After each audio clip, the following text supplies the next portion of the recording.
Little mermaid.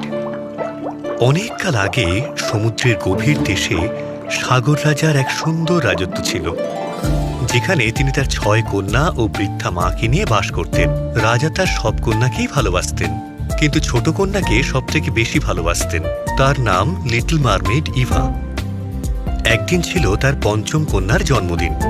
সকলে রাজসভায় উপস্থিত হয়েছিল জন্মদিন উদযাপন করবার জন্য। শুভ জন্মদিন আমার মিষ্টি সোনামা।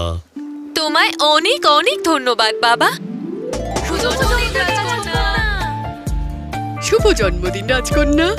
ধন্যবাদ, ধন্যবাদ সবাইকে। আমি গর্বের সঙ্গে ঘোষণা করছি যে আমার 5ম কন্যা মেরিনা আজ 18 বছরে পদার্পণ করল।